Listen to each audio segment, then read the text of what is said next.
ce ne sont pas seulement des droits des sociétés, mais aussi j'enseigne droit des procédures en difficulté, entreprise en difficulté, excusez-moi, et aussi droit du consommateur. Je veux dire merci à l'organisateur pour cette position de modérateur de ce panel. Je suis très honoré. Je suis un peu pressé par le professeur Liviu Popescu qui doit partir immédiatement après cette soutenance de son sujet. Donc, je suis obligé de donner la parole au monsieur professeur Liviu Popescu.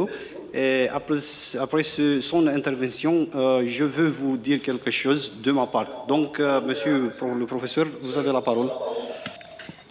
Merci, chers collègues. Désolé, mais on m'a demandé de faire cette intervention à la dernière minute et j'avais déjà un rendez-vous pour 15 heures pour mon titre annuel de séjour parce que même si je suis ressortissant roumain, comme j'ai ma résidence principale à Paris, je dois déposer chaque année une demande aux autorités roumaines afin qu'elles me donnent la permission d'être sur le territoire roumain et ça prend 2 mois pour obtenir un rendez-vous. Donc, si je rate mon rendez-vous d'aujourd'hui, je serai peut-être expulsé vers la France. Avant de commencer, je suis obligé de faire 2 disclaimers pour s'exprimer en anglais. Le premier, désolé, vous l'avez peut-être déjà constaté, c'est la faute des organisateurs de m'avoir invité. Je ne suis pas du tout un spécialiste de la lutte contre le blanchiment d'argent. Au contraire, je suis un tout petit spécialiste des droits de l'homme. Or, je viens d'échouer ici parmi les spécialistes de la lutte contre le blanchiment d'argent avec mes idées très hérétiques de protection des droits de l'homme. Et le deuxième disclaimer, je ne parle qu'en nom propre en vertu de mon indépendance académique, donc en tant que professeur, sans engager en rien le gouvernement que je représente à Bucarest. Je suis le consul honoraire de la République des Seychelles en Roumanie. Alors, mon intervention, très brève, vise l'entreprise déchirée entre le profit et les droits de l'homme, un dilemme juridique ou éthique, point d'interrogation. Et bien évidemment, après certaines brèves questions liminaires, mon exposé sera divisé de manière très classique en 2 parties. La première, on se passe de l'éthique, mais on obéit au droit. Et la deuxième partie, en l'absence du droit, on simule l'adhésion à l'éthique. Et certainement, à la fin, quelques brèves conclusions. Aspect liminaire, j'ai mis entre parenthèses, au début, c'est le profit qui compte. Soyons sérieux, soyons honnêtes. Notre ancien collègue, l'actuel garde des Sceaux, l'actuel ministre de la Justice nous a rappelé que c'est une conception vieille, peut-être périmée, que le but de l'entreprise est de faire du profit. Moi, j'appartiens à la vieille école et je crois que le but d'une société est de faire du profit. Parce que je l'ai appris à la faculté, une société qui s'appelait à l'époque commerciale, une société commerciale est une personne morale à but lucratif. Donc le profit est sa raison d'être. Donc rien contre la loi ou contre les bonnes mœurs qu'une société se propose de faire du profit et se propose que ses actionnaires soient contents par le biais des dividendes qu'elle verse à son actionnariat. Alors, la première partie, on se passe de l'éthique, mais on obéit quand même au droit. deux chapitres, certainement, le profit comme valeur juridique suprême, et deux, le grand B, les droits de l'homme comme lourde obligation juridique pour une entreprise. Le profit est la valeur juridique suprême d'une société. Je répète, je suis franc et honnête, je ne me cache pas derrière les mots. Une société commerciale n'est pas une organisation non gouvernementale, donc une structure sans but lucratif. Il n'a pas des objectifs nobles, protéger les droits de l'homme, protéger l'environnement, protéger les souris en voie d'extinction ou que sais-je. Non, son but est l'argent. Oui, l'argent. Et dans une économie de marché, je crois qu'avoir comme but de l'argent n'est ni illégal ni immoral, et on ne doit pas avoir honte à le dire. On n'est pas dans une société marxiste ou communiste, on est dans une économie de marché libre. Donc, faire du profit, c'est le droit d'une société commerciale, c'est sa raison d'être, c'est son objectif principal. Et du point de vue juridique, c'est sa valeur suprême, mais qui attire aussi une faible protection dans d'autres dimensions. Par exemple, selon la jurisprudence de la Cour européenne des droits de l'homme, une société commerciale, comme une personne avec un but lucratif, ne peut jamais prétendre la protection sur le terrain de l'article 11 de la Convention, liberté d'association, qui garantit l'existence des structures associatives sans but lucratif. Donc, en contrepartie du fait que son but est lucratif, elle ne jouit pas de la protection reconnue, par exemple, à des structures sans but lucratif. Donc, c'est sa valeur, ça attire à la fois des avantages, mais aussi des désavantages. Il faut le savoir qu'une entreprise subit parfois des inconvénients par rapport au statut d'une structure sans but lucratif. En plus, et je passe au grand B, parfois les droits de l'homme sont une lourde obligation juridique pour une entreprise, pour une société. Certainement, en matière des droits de l'homme, je parle du droit international et du droit européen des droits de l'homme, l'effet immédiat est un effet vertical, c'est l'État qui est obligé à respecter les droits de l'homme, c'est l'État qui est obligé à faire respecter les droits de l'homme.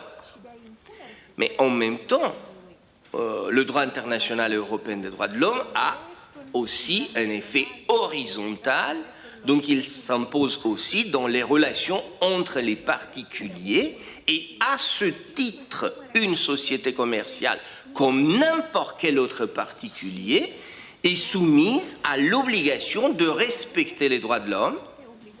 C'est l'obligation négative, ne pas violer les droits de l'homme, mais de plus en plus, une entreprise est soumise à des obligations positives, de prendre des mesures pour respecter et pour faire respecter les droits de l'homme. Et parfois, la loi assure un transfert de responsabilité en matière des droits de l'homme vers les entreprises, ce qui peut peser lourdement pour les finances de l'entreprise. L'entreprise doit, par exemple, parfois financer l'activité syndicale. L'entreprise doit embaucher du personnel spécialisé, par exemple, un référent en matière de lutte contre la discrimination, un spécialiste en matière de la protection des données, créer des commissions où les salariés peuvent porter plainte pour de l'harcèlement, pour de la discrimination, etc., etc. C'est très normal, Il faut respecter les droits de l'homme, mais il ne faut jamais oublier que ça coûte et que c'est l'entreprise qui prend en charge le coût financier de cette activité de respect des droits de l'homme qui, normalement, devait être une activité de l'État. Une personne lésée, normalement, devait porter plainte auprès des autorités étatiques. Et ce sont les autorités étatiques qui doivent s'en charger, etc., etc. Comme l'État a imposé l'obligation aux entreprises de créer ces structures, d'avoir ces procédures, etc., etc., cette obligation est prise en charge par les entreprises, mais ces obligations ont un coût financier conséquent. Et, pourquoi ne pas le dire, parfois l'entreprise subit aussi une concurrence déloyale de la part de l'État. Parfois, l'État a ses propres entreprises publiques qui, de manière directe ou en général indirecte, insidieuse, sont favorisées par l'État. Donc, parfois, la libre concurrence est faussée et ça coûte aussi les entreprises. La deuxième partie, en l'absence du droit, on simule l'adhésion à l'éthique. Donc, vous avez les obligations pour les entreprises de respecter les droits de l'homme. Ce n'est pas dans leur ADN. Ce n'est pas une question intrinsèque pour les entreprises et je vous rappelle, c'est normal parce que leur but essentiel, c'est l'argent. Ils n'ont pas été créés pour respecter ou faire respecter les droits de l'homme. Mais comme on leur impose cela, alors, ils doivent obéir, mais parfois, ils essayent, et c'est une tendance assez naturelle, de s'échapper. Alors, le grand A, la faiblesse du droit face au marché, et le grand B, l'éthique comme instrument hypocrite du profit. Faiblesse du droit face au marché, c'est surtout la situation des grandes entreprises, des sociétés multinationales, qui, par le biais d'une implantation étrangère, peuvent finalement faire du shopping et elles choisissent le droit applicable.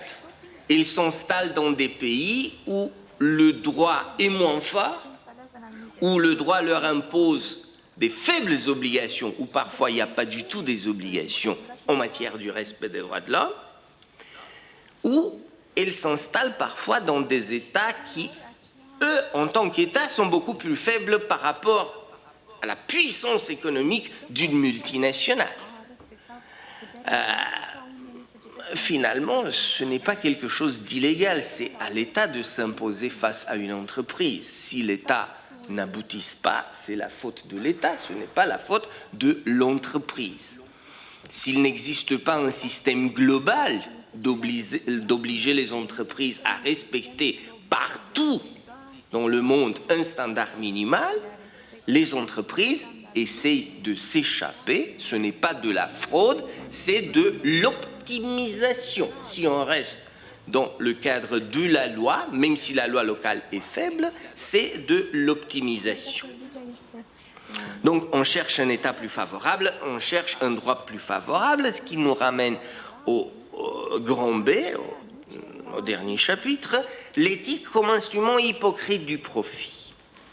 Parce que parfois cette migration des entreprises vers les systèmes juridiques plus favorables pour elles se voit sanctionnée du point de vue juridique par un droit national de l'État avec lequel l'entreprise en question a des forts liens, État national qui essaie d'imposer de manière extraterritoriale son droit national. Donc l'État impose parfois des sanctions à une entreprise pour ne pas respecter certaines règles dans d'autres États.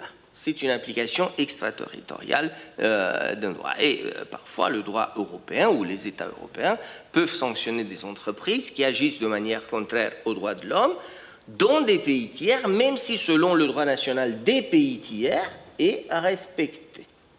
C'est une application, je répète, extraterritoriale. Alors, que font les entreprises? Si elles respectent finalement le droit des États plus forts appliqué de manière extraterritoriale, parce que sinon elles risquent des lourdes sanctions, donc les entreprises finalement arrivent à respecter le droit, très bien, le but est atteint, alors elles essaient d'en tirer au moins un profit. Et cela, du point de vue juridique, n'est pas du tout répréhensible, c'est normal. Du point de vue éthique, on peut avoir des dilemmes. Alors, que font les entreprises? Elles respectent finalement le standard, qui les coûte bien, qui coûte beaucoup, mais elles essayent de vendre cette situation sur un plan éthique en disant voilà ce qu'on fait, on n'est pas obligé par le droit national d'un pays où on est implanté de respecter des standards des droits de l'homme, mais nous sommes les vertueux des droits de l'homme, donc nous, de manière volontaire, on respecte, on fait des dons. Donc, du point de vue éthique, elles essayent de vendre une marchandise qui en réalité n'existe pas, parce que si les entreprises ne font pas ça, elles risquent en réalité des sanctions, non pas des États, de la part des États où elles sont implantées, mais par rapport de la part des États européens qui les interdisent de tels agissements, même de manière extraterritoriale. Alors, elles font de la pub, du marketing, en disant on le fait pour des considérations éthiques. Finalement, non, c'est pour des considérations juridiques. Et elles essayent au moins d'en tirer profit, donc au moins de se présenter de manière vertueuse et comme agissant ainsi sur une base volontaire, pour attirer plus de clientèle, ceux qui se laissent manipuler parce qu'ils aiment les droits de l'homme, parce qu'ils aiment l'environnement, etc., et disent voilà quelle entreprise qui fait ça pour des considérations éthiques.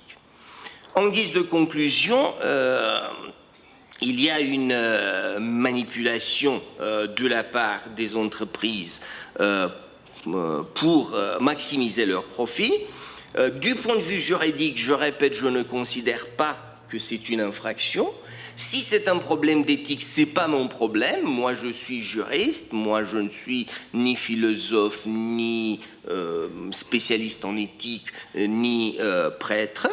Et finalement, comme j'ai dit, c'est à l'État d'essayer d'imposer des règles, de les faire respecter, et c'est l'entreprise d'essayer de maximiser son profit, bien évidemment, tout en respectant les droits de l'homme.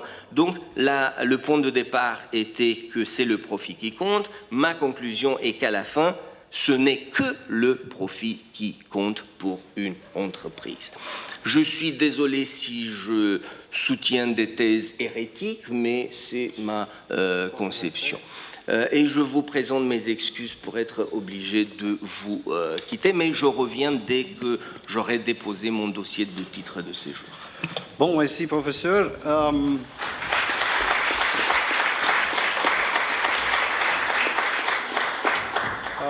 Vous pouvez voir que déjà on a commencé abruptement avec des provocations lancées par Liviu Popescu et aussi par des controverses. Il y a quelque chose que je veux poser en question, mais il y a quelque chose aussi qui est certainement qui est certainement ma opinion aussi. Par exemple, je pense que l'éthique ne peut pas utiliser comme instrument hypocrite de maximisation du profit. Mais le fait que le profit reste le but suprême dans l'entreprise, ça peut être discuté, ça peut être commencer une controverse. Bon, je pense qu'on doit commencer bien avec la précision du titre de cette panel. Et le titre, c'est très intéressant, et c'est très évocatoire.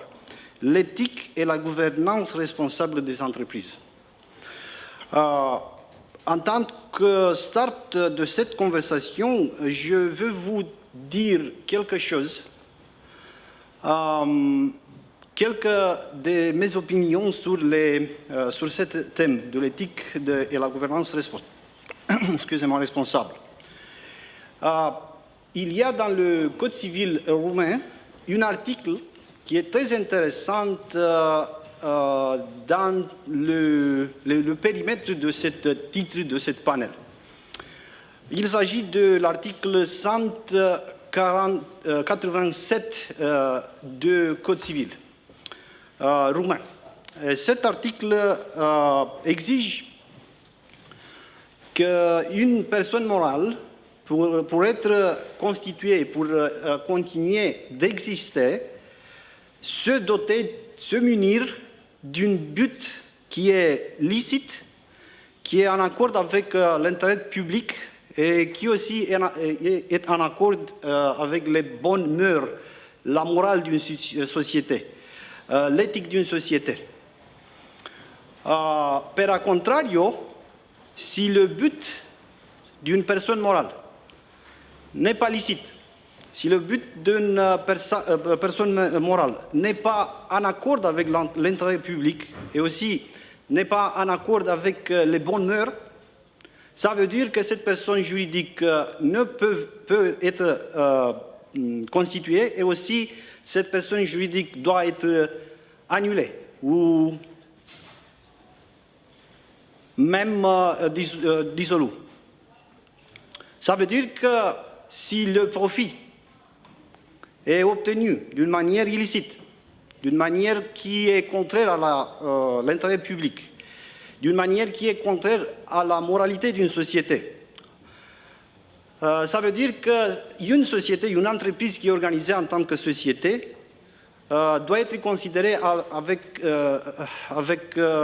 certitude, certainement, être contraire à cette disposition du Code civil roumain, ça veut dire l'article 187 du Code civil roumain. Et je veux vous dire que cet article, c'est novateur. Le Code civil roumain, bien sûr que vous savez ça, date du 1er octobre 2011.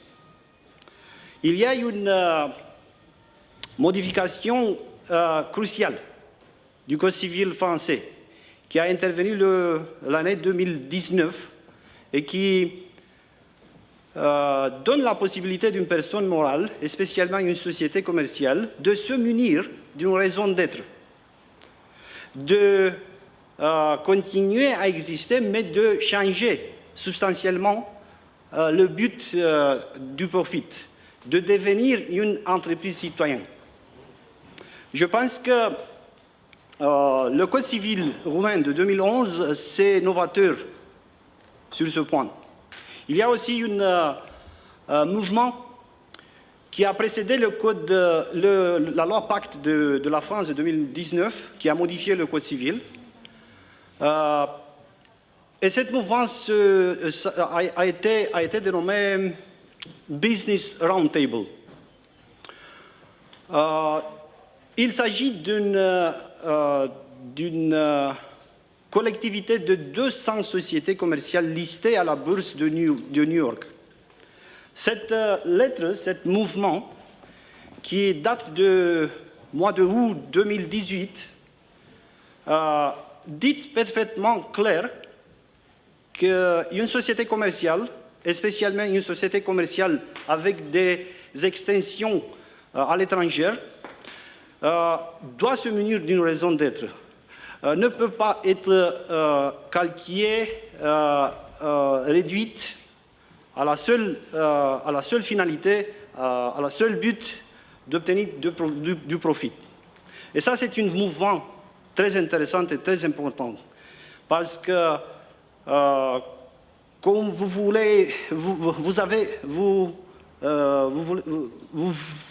avez vu ces articles qui sont proposés par les intervenants suivants. Ce mouvement, ce n'est pas une philosophie, ce n'est pas une poésie.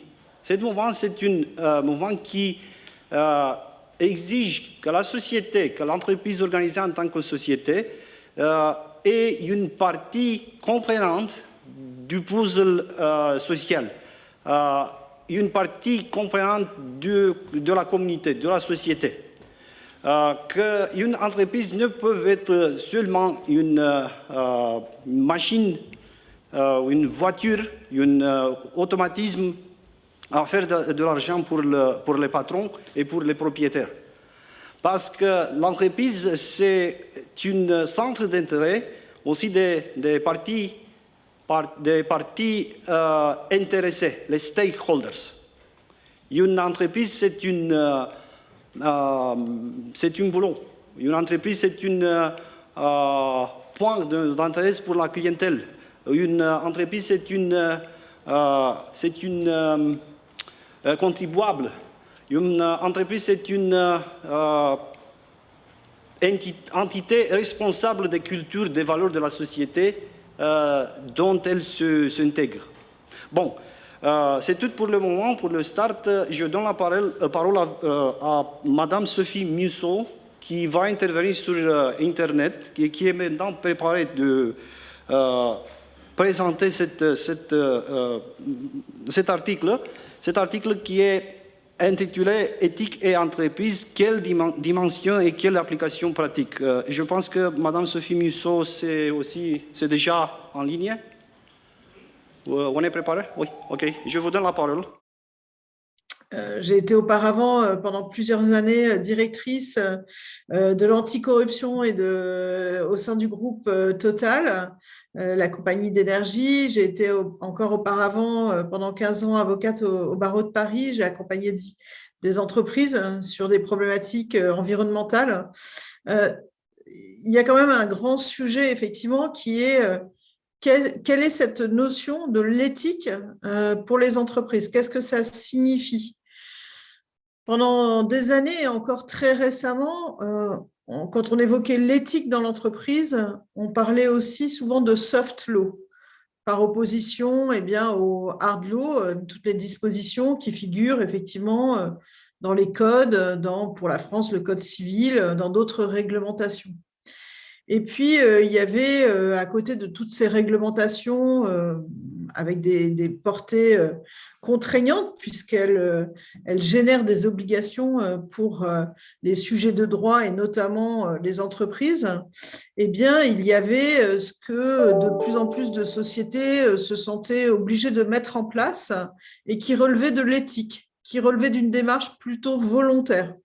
Alors, on peut se poser la question de savoir d'abord pourquoi est-ce que les entreprises souhaitaient engager un certain nombre d'actions sur la base du volontariat qui allait au-delà de leurs obligations.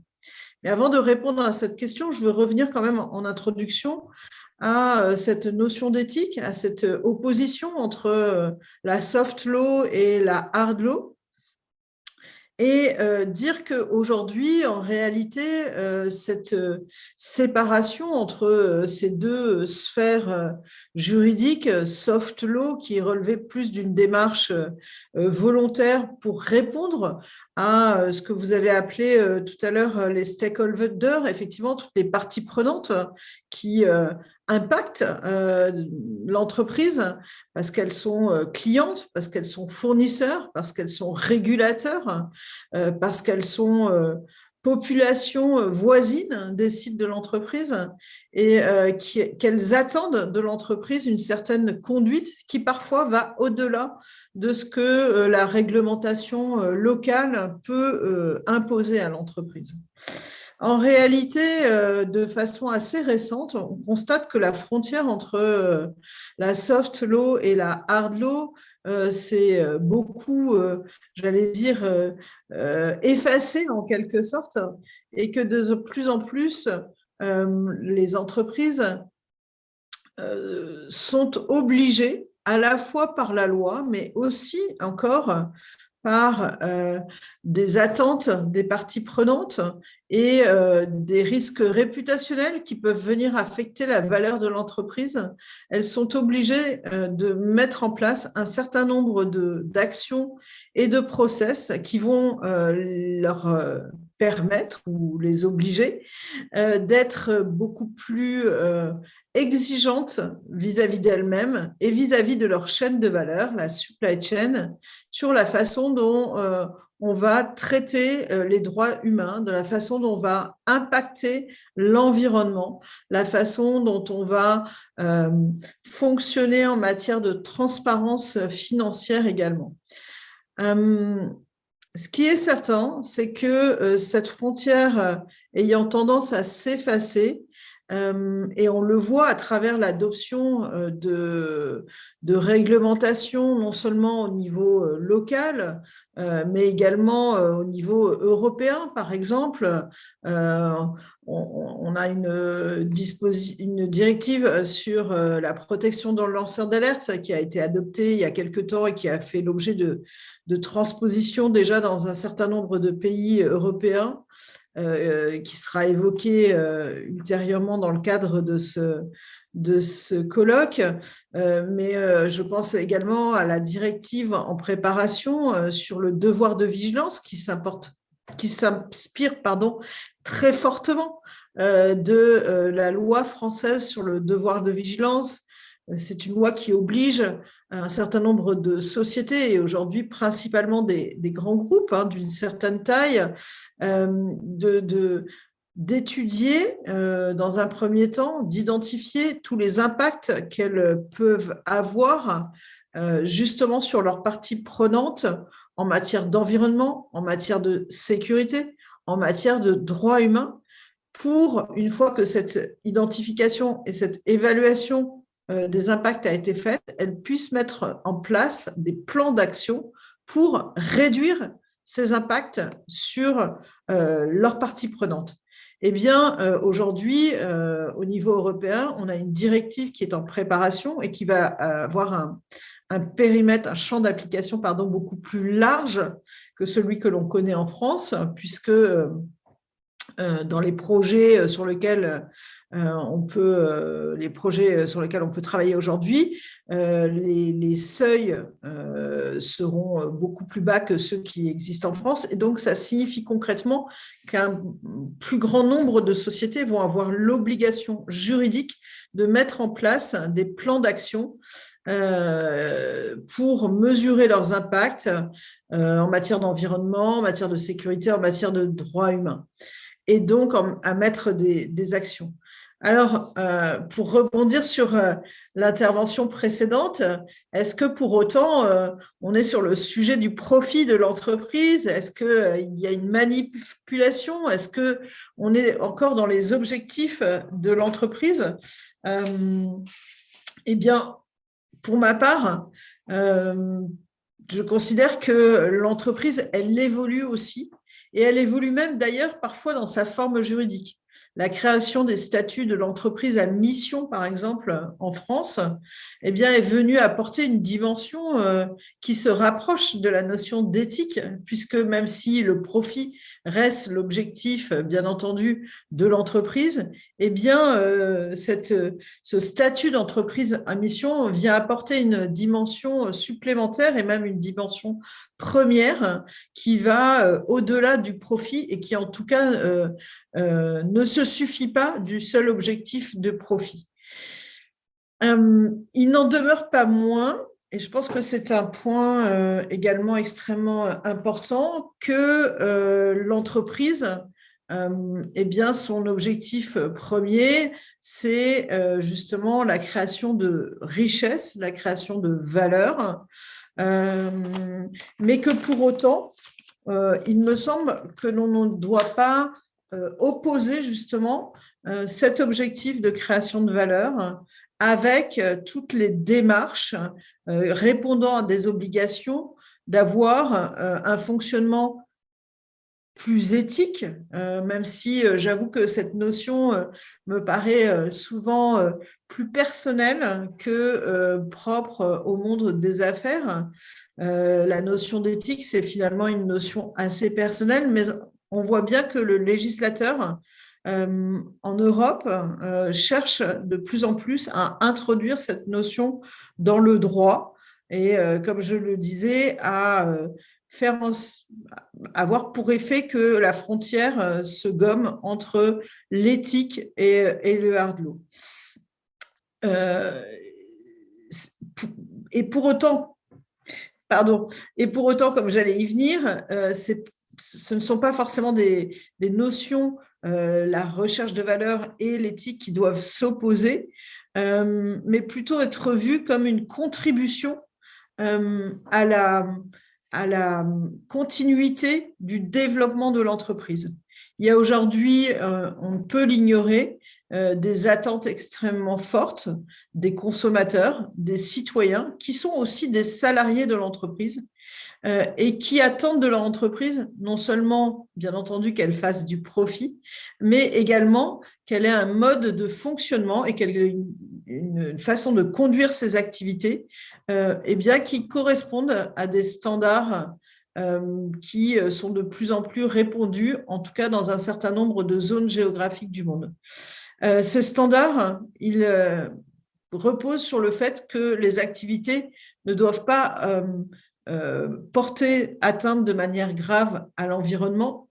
Elles proposent aussi sur le fait qu'elles doivent permettre et aux salariés et aux personnes qui interagissent avec l'entreprise d'avoir la garantie que leur santé, leur sécurité, leur liberté va pouvoir continuer ou en tout cas être préservée. On peut prendre des exemples très concrets. Moi, je suis là pour justement apporter peut-être ce retour d'expérience plus opérationnel. Eh bien, il y a des pays, par exemple, où à partir du moment où une personne est recrutée, elle va devoir remettre ses documents d'identité à son employeur et elle ne pourra en avoir la restitution que le jour où elle quittera l'entreprise.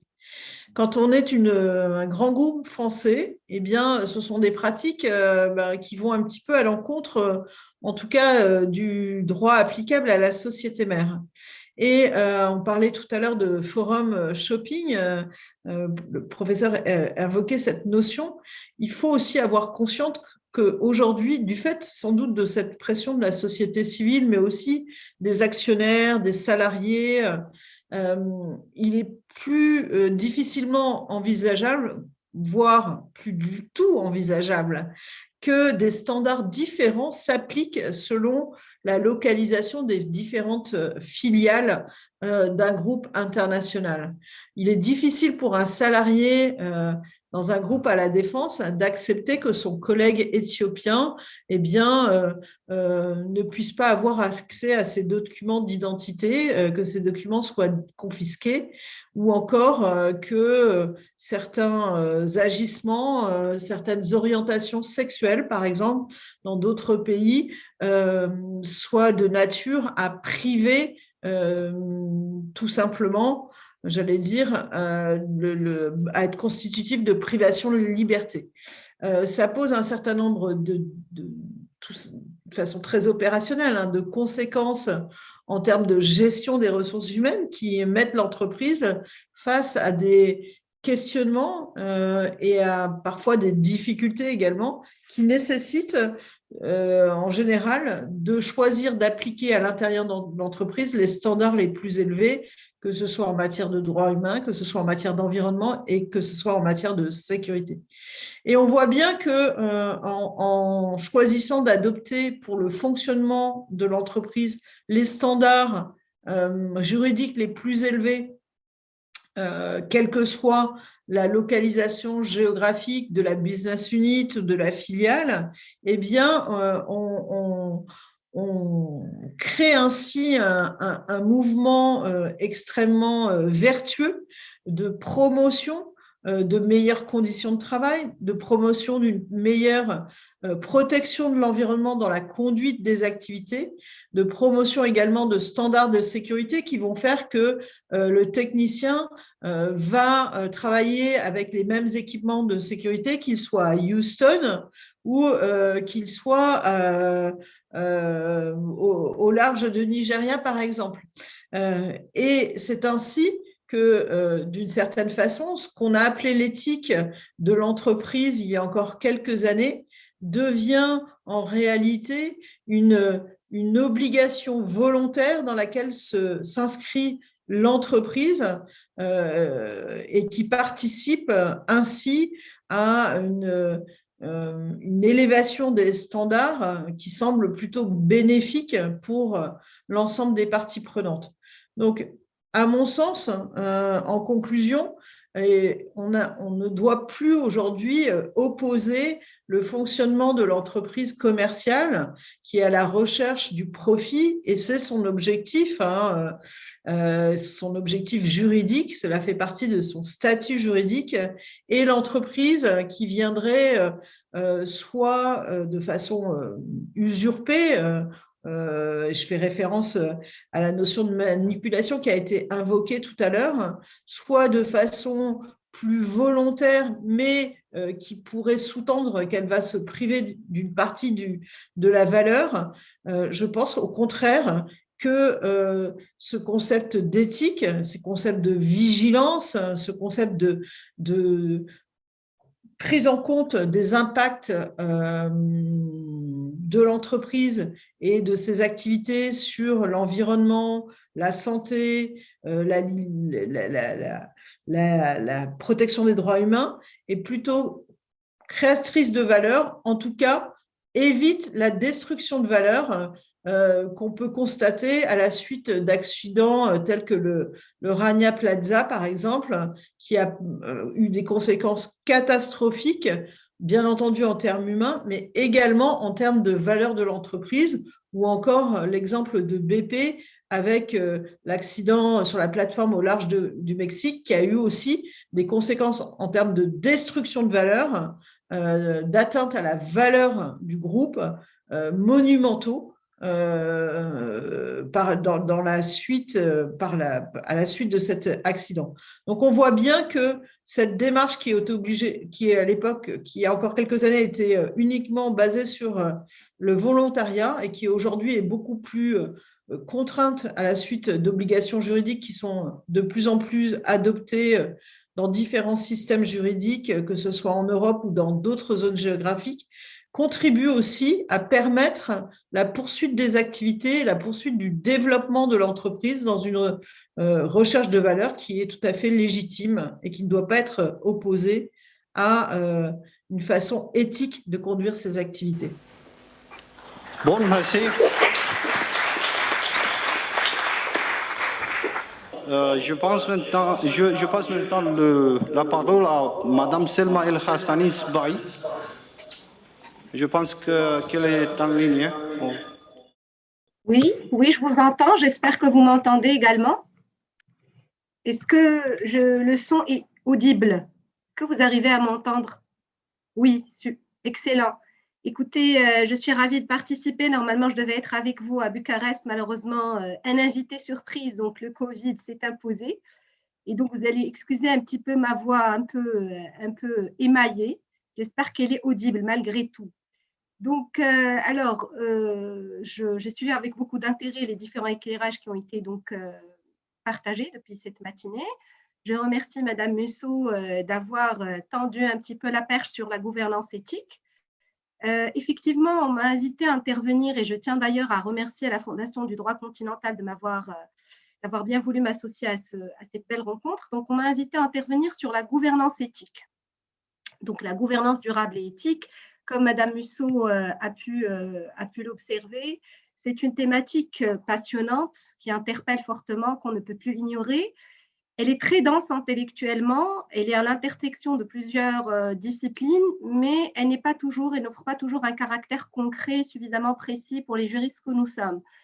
Donc, je vous propose un petit peu de resserrer les éclairages en utilisant un prisme d'analyse plus pragmatique, celui de la RSE. Plus pragmatique, pourquoi? Parce que, comme l'a dit Madame Musso, on est de moins en moins dans des déclarations d'intention, dans l'autorégulation et de plus en plus dans des normes donc contraignantes. Et donc, bien sûr, à partir de là, il y a plus d'intérêt pour les juristes de envisager d'une manière transversale la RSE comme un mode de gouvernance, de régulation des entreprises, un mode alternatif. Parce qu'aujourd'hui, le succès de l'entreprise ne se réduit plus à des agrégats comptables, à des agrégats financiers, c'est un succès global, c'est une performance transversale et c'est d'ailleurs, ce n'est pas un luxe, c'est pas un choix, c'est devenu un besoin de la compliance, de la gestion de la sécurité juridique, de la rentabilité à long terme. Et la crise financière de 2008 a montré de manière éclatante combien, j'allais dire, cette gouvernance de huis clos entre les actionnaires et les dirigeants peut être absolument dangereuse, délétère pour l'existence de l'entreprise elle-même. Donc moi, je défends vraiment très fortement l'idée que la RSE, la gouvernance de la valeur partagée, c'est plus un luxe, ça devient une obligation, une contrainte, un choix raisonné. Et c'est à partir de là, justement, que ça devient quelque chose qui a beaucoup plus de chances de s'implémenter dans le terrain pratique de l'activité entrepreneuriale. Alors, si vous me le permettez, je voudrais structurer mon propos en posant trois questions qui me paraissent importantes. D'abord, quels sont les principaux facteurs qui expliquent l'émergence de la RSE dans un pays du Sud comme le Maroc? Parce qu'il est important également d'éclairer les questionnements liés à la gouvernance éthique et durable à partir du point de vue de la réalité socio-économique des pays du Sud. Premièrement, deuxième question également importante, est-ce qu'au Maroc, parce que ça fait 15 ans, au moins 15 ans qu'on s'intéresse beaucoup à la RSE au Maroc, on va voir comment, est-ce que cet intérêt est uniquement un intérêt conceptuel qui va finalement se confiner dans les déclarations d'intention, les discours incantatoires, ou est-ce qu'on a mis en place une prise en charge normative et institutionnelle sérieuse, cohérente, crédible de la RSE? Donc, ça va être la deuxième partie de mon propos. La troisième question, si j'en ai le temps, très rapidement, quels sont les freins spécifiques au Maroc, spécifiques aux pays africains, qui peuvent un petit peu bloquer le processus d'implémentation de la RSE dans nos pays? Bien, je commencerai en posant une question qui peut être un peu politiquement incorrecte, dérangeante. Qu'est-ce qui pousserait un pays comme le Maroc, donc un pays qui recherche sa voie vers l'émergence, à venir, entre guillemets, se compliquer la vie en choisissant un mode de régulation extrêmement contraignant, ambitieux, un peu décalé par rapport aux réalités des entreprises qui sont les siennes? Donc, effectivement, pourquoi imposer à nos entreprises d'autres objectifs que la seule recherche de rentabilité? Après tout, on peut s'interroger ensemble sur le fait de savoir si la seule priorité pour les entreprises d'un pays en développement comme le Maroc n'est pas de rechercher coûte que coûte à augmenter sa part dans la production mondiale, à venir un petit peu imposer sa place dans le jeu mondial de la compétitivité.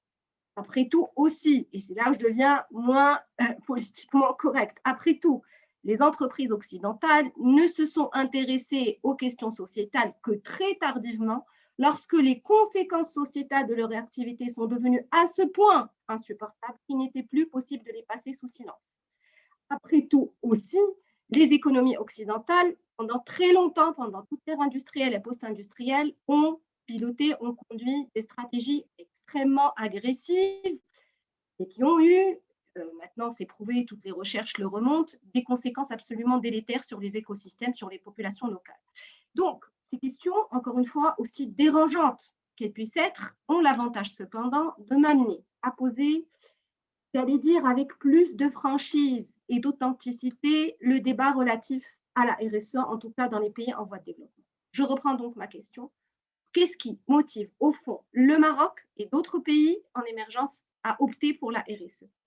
En réalité, ça fait quelques années déjà que je m'intéresse à cette question et je peux dire aujourd'hui qu'on vit, et ça peut vous paraître tout à fait surprenant compte tenu des moments difficiles qui sont les nôtres aujourd'hui avec la guerre en Ukraine, avec cette inflation galopante, etc. Mais on vit, par rapport à la RSE, par rapport à la gouvernance éthique et durable, une temporalité favorable. Une temporalité favorable, pourquoi? Parce qu'on a une convergence entre les choix politiques et les besoins, les demandes du marché, en particulier par rapport à la reprise post-Covid. Donc, si vous me le permettez, je vais prendre un petit peu de recul pour comprendre un petit peu la perspective et la trajectoire du Maroc par rapport justement à cette perspective géopolitique, cet alignement, j'allais dire, vertueux, pro-RSE, cet alignement des planètes. Donc, je reviendrai au début des années 90, c'est-à-dire au moment où le Maroc, libéré des plans d'ajustement structurel imposés par les bailleurs de fonds étrangers, a choisi la libéralisation de son économie, la libéralisation tout azimut. Donc, l'État marocain s'est désengagé du secteur privé, il a laissé justement à la libre initiative privée, c'est très bien. Ça a permis au secteur privé de considérablement s'amplifier, gagner en puissance, se développer. D'ailleurs, on a pu cumuler une force de frappe financière suffisamment importante qui nous a permis quelques décennies par la suite de devenir l'un des acteurs, des investisseurs majeurs. Aujourd'hui, le Maroc est un des investisseurs de premier plan en Afrique, notamment en Afrique de l'Ouest. On est pionnier, on est premier dans des secteurs comme par exemple la banque en Afrique. Donc, vraiment, le secteur privé s'est considérablement renforcé. Le problème, c'est que cette montée en puissance s'est faite avec une exacerbation très importante des disparités sociales. Donc, aujourd'hui, le Maroc, dans les derniers classements, figure parmi les pays en Afrique qui souffrent le plus du problème d'inégalité très forte en termes de répartition des revenus, de répartition des richesses. Bien. Alors, il s'est passé un moment où l'État marocain était confronté à deux choses un peu contradictoires, deux mouvements contradictoires. D'une part, une montée des contestations sociales, des contestations politiques face justement à ces disparités sociales très fortes. Et puis, d'autre part, le caractère forcément limité des ressources publiques. Donc, il y a maintenant une vingtaine d'années, les pouvoirs politiques marocains ont eu une prise de conscience. Ils ont souhaité faire du secteur privé, donc de l'entreprise privée, un partenaire à part entière de la croissance inclusive qu'ils ont souhaité impulser, parce que c'était absolument indispensable pour aller de l'avant. Donc, ce sont donc des attentes sociétales fortes exprimées par les pouvoirs politiques marocains à l'égard des entreprises privées. Ces attentes vont être formalisées. Donc, il n'est pas inutile de m'arrêter très rapidement sur les principales étapes très importantes qui sont des étapes clés pour l'émergence de la RSE au Maroc et pour la formalisation de la RSE. Tout d'abord, l'adoption d'une initiative très importante au Maroc qui est l'INDH, l'Initiative nationale pour le développement humain. Dans cette initiative qui a été d'ailleurs classée en 2015 par la Banque mondiale parmi les plans étatiques les plus impactants en termes sociaux, c'est important à souligner d'un point de vue social, d'un point de vue de la RSE, c'est que pour la première fois, on a une initiative plurielle qui va venir engager l'entreprise comme un partenaire d'inclusivité, comme un partenaire de création de la valeur partagée. C'est une étape clé dans la formalisation du discours RSE. Quelques années par la suite, c'est-à-dire en 2011, alors qu'on était en pleine fébrilité donc des printemps arabes, le Maroc a adopté la constitution de 2011, donc une nouvelle constitution qui a complètement renouvelé les paradigmes de la gouvernance publique. Alors, ce qu'il est important de souligner ici par rapport à la constitution 2011, c'est que des objectifs tels que le développement durable, l'inclusion sociale, vont être intégrés en tant que tels dans la Constitution et donc vont gagner en temps, vont devenir des objectifs à valeur constitutionnelle. Ce qu'il est important également de comprendre, c'est que la Constitution de 2011 va mettre en place une architecture institutionnelle de valeur constitutionnelle, bien sûr, qui va être dédiée à vérifier la cohérence des politiques publiques avec justement ces objectifs de développement durable et d'inclusivité sociétale. C'est une autre étape crucial dans, si vous voulez, la formalisation de la RSE au Maroc. Plus récemment encore, en 2021, le très attendu nouveau modèle de développement marocain, donc un nouveau modèle qu'on a souhaité disruptif, ambitieux, je vous invite à le voir, je vous invite à le consulter, il est en ligne, et vous allez être frappé par, si vous voulez, la dimension de l'entreprise RSE dans le cadre des politiques qui sont implémentées par le nouveau modèle de développement.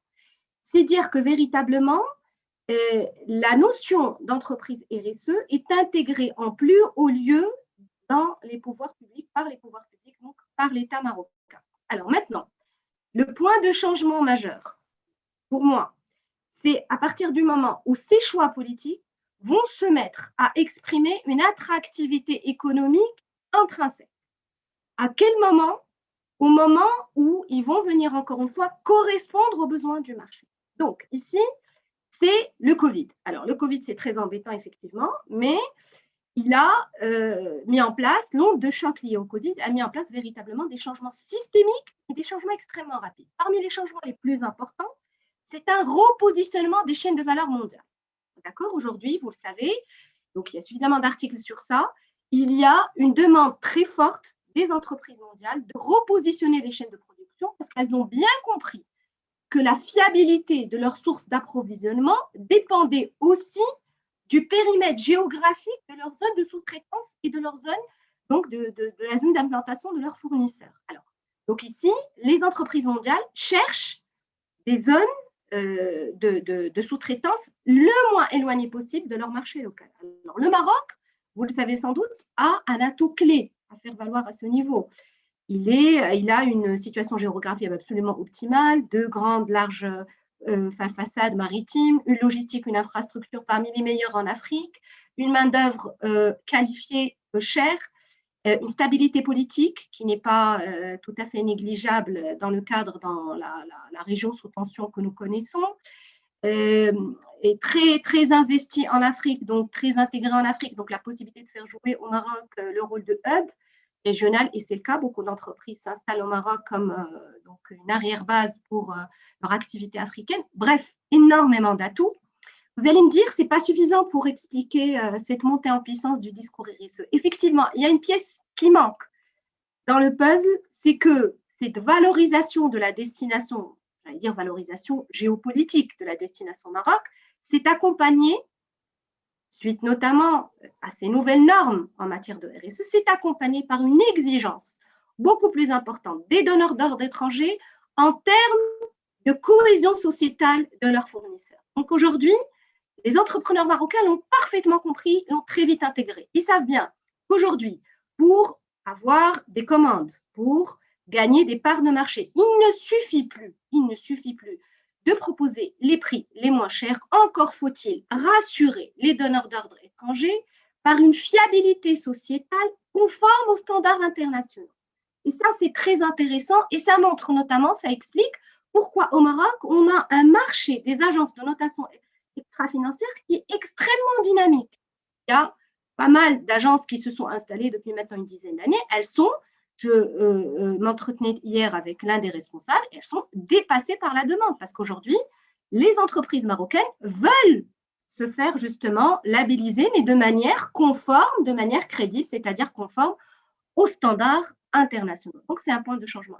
Parmi peut-être les changements également qu'on remarque au niveau du marché marocain, c'est qu'aujourd'hui, la RSE se diffuse de plus en plus auprès des petites entreprises, notamment des petites entreprises qui travaillent dans des activités tournées vers l'export, alors qu'il y a 2-3 ans, la RSE était un sujet quasiment monopolisé par les grandes entreprises publiques et privées et par les filiales des groupes étrangers. Aujourd'hui, elle se diffuse et est de plus en plus mobilisée par les petites entreprises qui ont compris que c'est un véritable argument de différenciation concurrentielle à l'international. Donc, c'est le pragmatisme. Pour moi, le meilleur instrument d'implémentation de l'éthique d'entreprise, c'est d'abord le pragmatisme.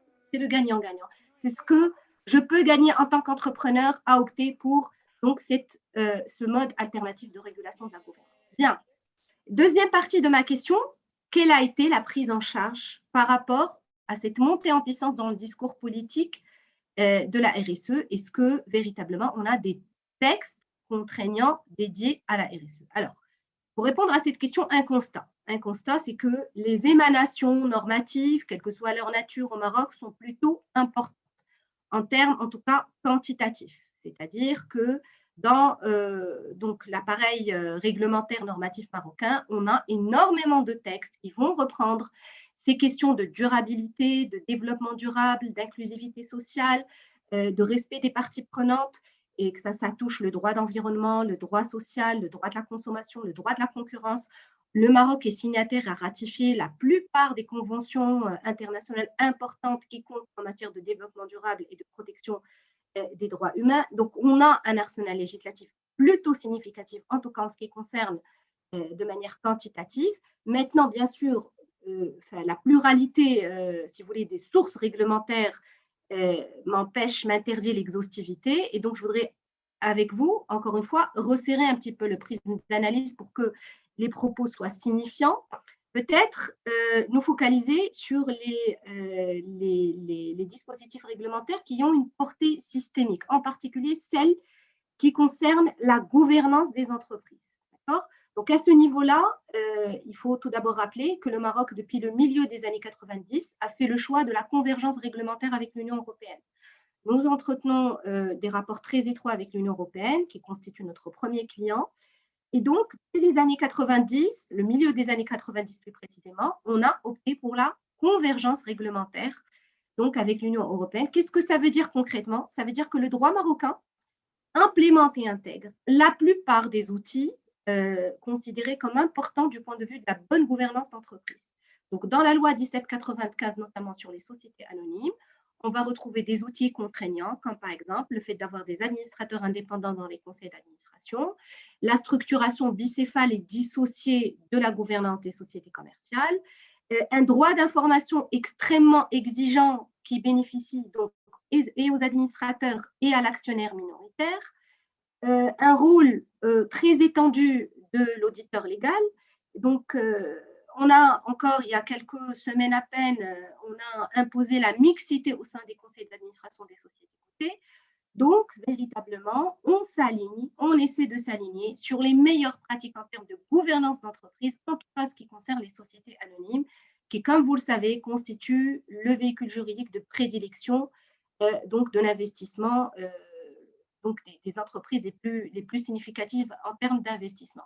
Donc, ces outils existent. Elles sont consacrés, intégrés par le droit marocain. Alors, vous allez me dire que ce ne sont pas des outils qui sont consacrés à la RSE de manière spécifique, effectivement. S'il vous plaît, préparez de votre conclusion, s'il vous plaît. Pardon? La conclusion, s'il vous plaît, parce qu'on est dans le risque maintenant de dépasser le temps alloqué à cette panel.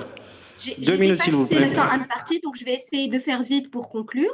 Donc, on a également des outils dédiés à la normativité en termes de RSE. On a le reporting extra-financier qui devient obligatoire pour les sociétés qui sont cotées aujourd'hui. Et on a des exigences fortes en matière de fiabilité de l'information extra-financière, en matière de reporting ESG.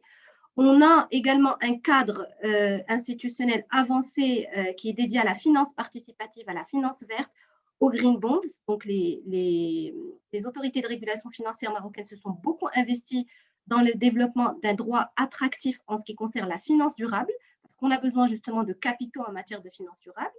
Et puis aussi, pour finir, on a un cadre qui est institutionnel, une série de leviers institutionnels qui visent justement à inciter les entreprises, à les encourager et à les accompagner dans l'implémentation donc de la gouvernance et responsable. Alors, les freins, en 2 mots, je ne vais pas revenir sur le greenwashing et le social washing. Je vais revenir sur des freins qui sont intrinsèques au Maroc. C'est d'abord l'importance de l'économie informelle et c'est surtout, j'allais dire, le comportement, la posture sociologique de l'entrepreneur marocain qui considère comme légitime des comportements tels que sous-déclarer l'impôt, sous-déclarer les employés, faire attendre les fournisseurs. Donc ça, c'est complètement décalé par rapport à la RSE. Et puis également, deuxième frein, c'est la complexité de l'implémentation du dialogue avec les parties prenantes dans les pays africains. Et ça, on le retrouve dans les autres pays du Sud. Et donc là, je plaide pour une hybridation nécessaire de la RSE en fonction des réalités socioculturelles africaines. Bien, je crois que j'ai dépassé le temps. Je vous remercie pour votre écoute et je suis donc tout oui par rapport aux questions que vous êtes peut-être amenés à poser. Bon, merci. Merci, Madame la professeure. Restez avec nous parce qu'on peut avoir quelques débats si vous voulez. Bon, je passe maintenant la parole à Monsieur Philippe Granquier, qui est maître de requête au Conseil d'État de la France. Le titre de l'intervention, c'est « La protection juridique des lanceurs d'alerte, whistleblowers ». Merci, monsieur le professeur. Bonjour à toutes et tous. Je crois que je suis le seul intervenant du Conseil d'État, donc je ne peux pas commencer sans très rapidement exprimer les félicitations du Conseil d'État à la Fondation pour le droit continental d'avoir réussi cet événement qui relance la Convention des juristes de la Méditerranée, donc un événement auquel nous sommes forcément très attachés pour sa contribution à la vitalité et au rayonnement du droit continental, et également bien sûr aussi nos remerciements aux partenaires, le Collège juridique franco-roumain et la faculté de droit qui nous accueille. J'y ajouterai des remerciements plus personnels. Je ne suis pas du tout un spécialiste des sujets que vous abordez aujourd'hui. L'éthique en entreprise, la transparence financière, la lutte contre le blanchiment des capitaux. J'apprends énormément grâce à vous toutes et tous et j'espère que je serai à la hauteur par le retour que je vous ferai sur un sujet que je connais un peu mieux, je dis bien un peu mieux seulement de par les fonctions que j'ai pu exercer, qui est la protection juridique des lanceurs d'alerte. Mais finalement, c'est un peu le même sujet en faisant un pas de côté.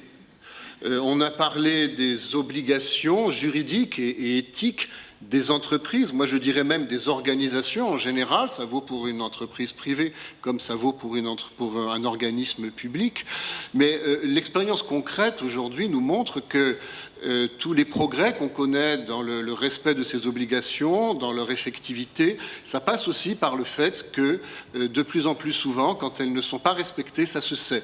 Ça se sait et l'opinion publique finit par le savoir, parfois dans des proportions assez importantes, et ça se sait beaucoup grâce à de simples citoyens, alors ce sont parfois des salariés de ces organismes, parfois non, mais à de simples citoyens qui agissent motivés par leur sens moral finalement, leur conviction que leur sens moral leur interdit de laisser une situation perdurer sans rien faire et sans rien dire. Donc ce sont eux, nos lanceurs d'alerte, qui exercent le droit d'alerte, eux diraient d'ailleurs souvent plutôt leur devoir d'alerte, ou qui exercent ce qu'on appelle aussi, justement, dans beaucoup d'études, l'alerte éthique. C'est un pas de côté aussi pour une autre raison que nous faisons. Tout à l'heure, j'ai trouvé très intéressant qu'on utilise le mot de vigie à propos du rôle qui est dévolu dans de très nombreux mécanismes aux professions qui ont l'occasion de travailler avec les entreprises et qui ont donc l'occasion d'éventuellement signaler un soupçon. Les lanceurs d'alerte, ce sont des vigies aussi. Mais c'est des vigies complètement différentes. Il ne vous aura pas échappé que là, on ne retrouve pas tout ce cadre, toute cette organisation, toute cette définition des canaux de transmission avec un filtre qui est la compétence professionnelle, avec des règles de confidentialité, avec des règles de traitement. Tout ça, on ne l'a pas pour les lanceurs d'alerte. Et c'est bien pourquoi les enjeux sont différents et pourquoi la question de la protection du lanceur d'alerte est également une question différente et autonome. Alors je vais l'aborder surtout en parlant du cas que je connais, qui est le cas français. C'est un cas qui est instructif d'abord par la manière dont s'est construite la protection du lanceur d'alerte en droit français. C'est une protection relativement récente, ça s'est fait au cours des 20 dernières années, et je dirais que c'est même un peu l'histoire d'une prise de conscience côté français. Alors, ce que je vais dire maintenant n'est pas là pour contredire mon attachement au droit continental, mais c'est un fait que si on se place 20 ans en arrière, des dispositions qui protègent les lanceurs d'alerte en droit continental, on n'en trouve pas beaucoup. On les trouve dans le droit anglo-saxon. À cette époque-là, on trouve la notion de whistleblower et on trouve le Whistleblower Protection Act, par exemple aux États-Unis. En revanche, en droit français comme dans les autres droits continentaux, elles sont absentes. En France, si ça s'est construit au cours des 20 dernières années, il y a des explications très concrètes. C'est essentiellement la conséquence de scandales majeurs dans des domaines comme la santé publique, la protection de l'environnement, des conflits d'intérêts qui ont été repérés chez des responsables publics et qui ont été révélés grâce aux lanceurs d'alerte. Clairement, on ne peut pas dissocier, pour donner l'exemple qui me parle le plus, on ne peut pas dissocier le scandale du Mediator, dont on sait toutes les implications qu'il a eues dans la transformation du droit et de la politique de santé publique française, d'une figure comme Irène Frachon, médecin hospitalier, qui est celle qui a découvert le problème, qui a commencé par alerter en interne les institutions, qui n'a pas été écoutée et qui là s'est tournée vers l'opinion et qui a rencontré des obstacles majeurs. Alors on ne l'a pas privée de son travail, elle a été protégée par son statut, mais elle a perdu des financements pour des recherches, elle a eu des difficultés très importantes à publier son livre. Voilà concrètement ce que c'est le lanceur d'alerte et les difficultés qu'il rencontre. Donc face à des exemples comme celui-ci qui ont été très liés à ce scandale, l'opinion a été sensibilisée et tant l'opinion que le législateur ont cherché à doter ces lanceurs d'alerte d'une protection, tout simplement pour qu'on ne leur demande pas de juste jouer le rôle de héros. Le héros qui accepte de prendre sur lui tous les risques personnels, alors qu'en fait, on voit que l'alerte joue d'abord un rôle d'intérêt général, d'intérêt public. Alors le résultat de cette construction, c'est que dans un premier temps, les dispositifs de protection des lanceurs d'alerte ont été sectoriels. Un scandale, une loi, un dispositif de protection des lanceurs d'alerte. Donc un dispositif pour la santé, un dispositif pour l'environnement, un dispositif pour les conflits d'intérêts. En parallèle, d'ailleurs, la France a aussi créé des dispositifs spécifiques pour répondre à des obligations internationales. Là, ça rejoint plus ce qui s'est dit ce matin, par exemple, protection des lanceurs d'alerte en matière de corruption ou éventuellement protection des lanceurs d'alerte en matière de discrimination d'agression ou de harcèlement à l'intérieur d'un organisme. Donc ça faisait déjà un ensemble conséquent, mais un ensemble disparate, une juxtaposition de dispositifs qui manquait de cohérence. Donc des recommandations ont été faites par le Conseil d'État dans son rôle de réalisateur d'études pour le gouvernement pour faire évoluer ce dispositif et pour créer un socle commun. Et c'est ce socle commun qu'on a retrouvé dans une autre loi qui a été mentionnée plusieurs fois ce matin, la loi Sapin II du 9 décembre 2016, avec des règles de protection uniformes qui soient indépendantes de la matière dans laquelle intervient l'alerte et qui bénéficient à tout lanceur d'alerte avec une définition que, désolé, ça va prendre un peu de temps, mais que je vais prendre la peine de citer, tellement elle est finalement importante pour qu'on sache de quoi on parle. Là, ce sera la définition de 2016, vous allez voir, elle va un peu glisser ensuite. Et la définition de 2016 dit que le lanceur d'alerte, c'est une personne physique seulement, qui révèle ou signale de manière désintéressée et de bonne foi un crime ou un délit, une violation grave et manifeste d'un engagement international, de la loi ou du règlement, ou une menace ou un préjudice grave pour l'intérêt général dont elle a eu personnellement connaissance. Alors j'ai dit que ça, c'est déjà en train de changer, mais ça ne nous étonnera pas.